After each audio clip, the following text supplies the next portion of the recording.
Hadirin, bagi Anda sebagian yang mungkin tengah menempuh pendidikan, ada yang belajar, menuntut ilmu, menghafal, memahami, tahukah shortcut, jalan cepat untuk mendapatkan bimbingan Allah yang alim?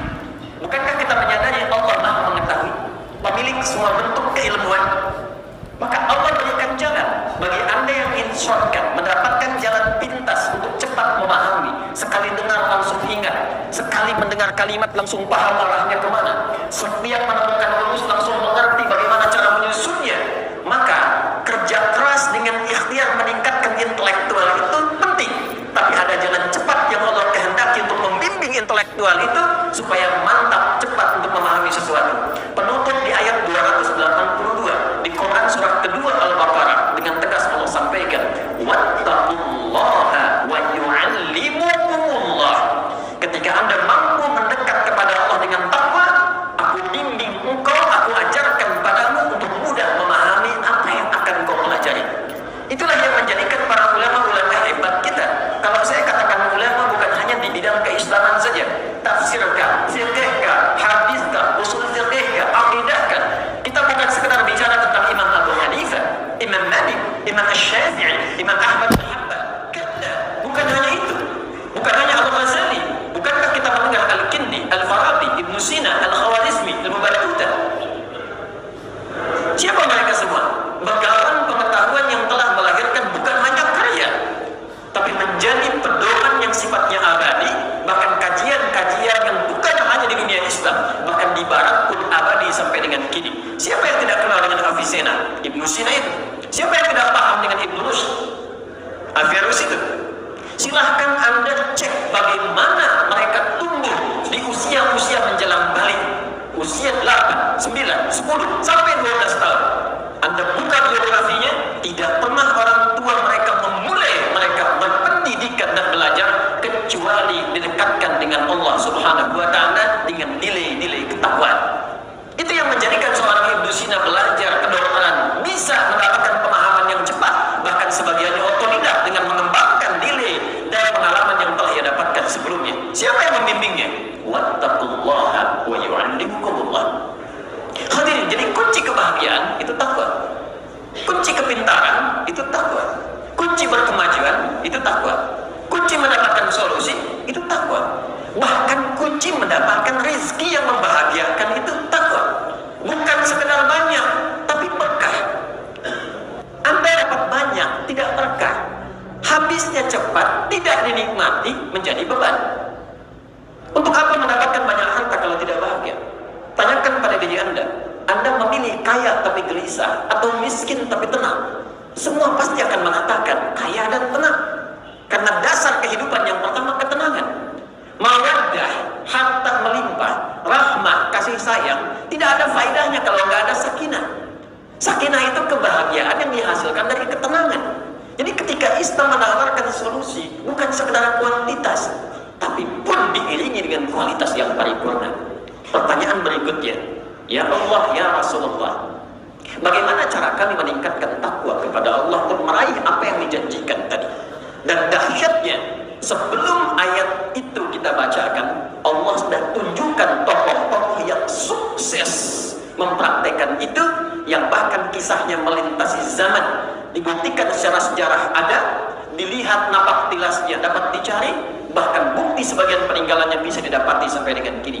Siapa yang tidak kenal dengan Uthman bin Affan?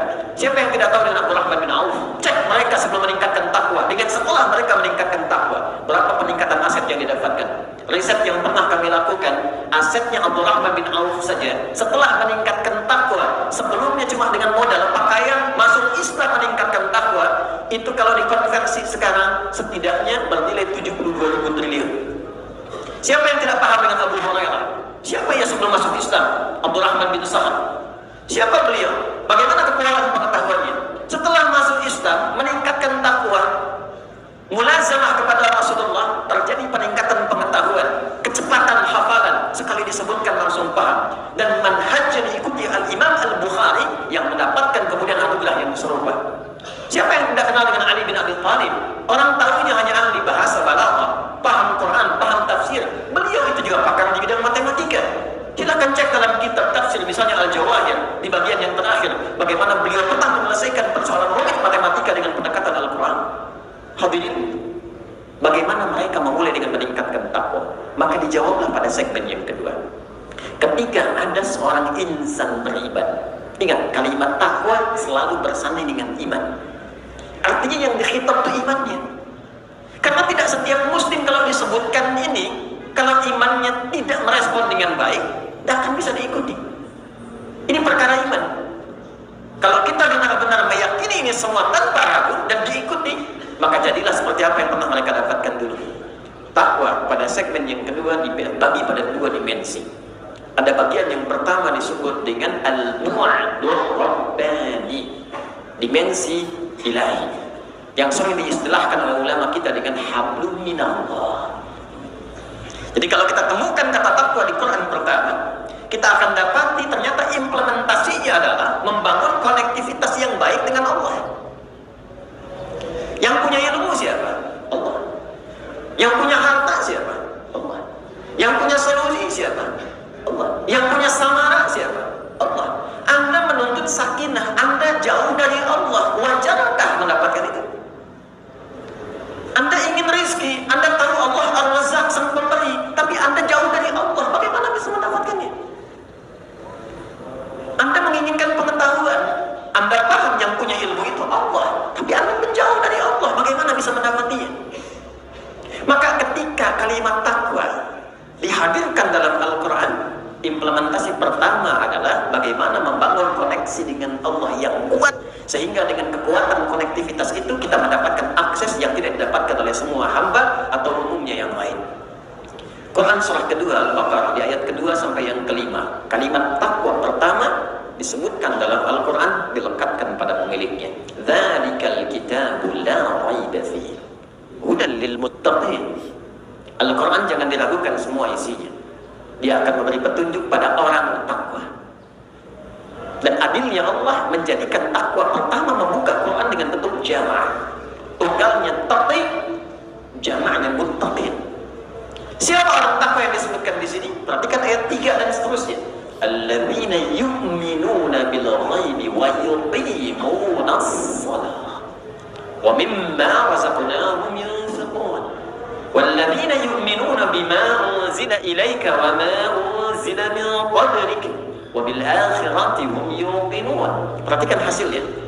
Ulaika ala hudan min rabbihim wa ulaika humul muflihun.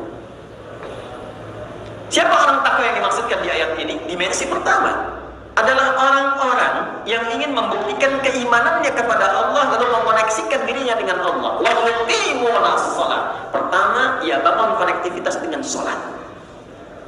Ternyata ada relasi antara sholat itu yang menunjukkan keberimanan kita kepada Allah, yang menunjukkan kita ini hamba, kita ini beriman. Ternyata bukan hanya sekedar ibadah. Feedback dari sholat itu karena kita terhubung dengan Allah, Allah memberi perhatian. Nah, perhatian inilah yang menjadikan kita hidupnya lebih mudah. Anda dekat dengan rektor, akses Anda di kampus ini mudah didapatkan. Anda dekat dengan Allah, apa yang sulit bagi Allah untuk diberikan?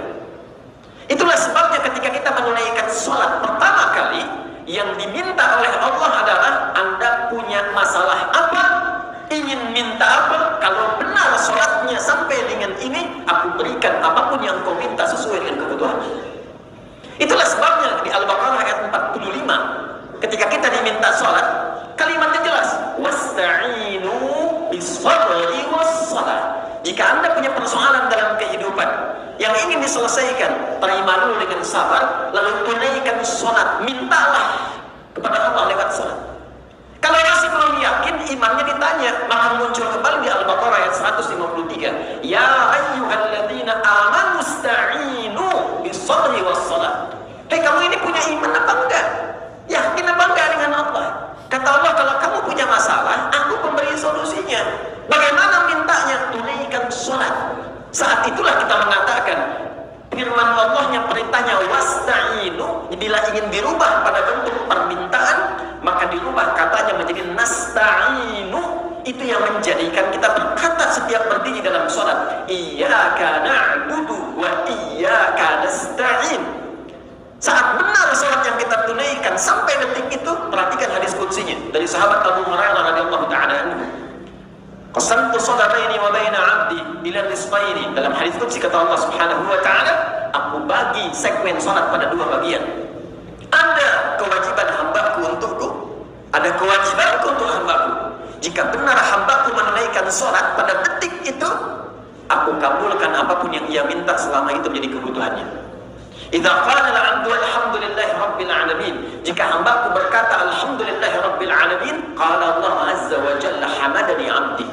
Jika seorang yang salat berkata dalam salatnya alhamdulillahi rabbil alamin, itu dijawab oleh Allah, saudara.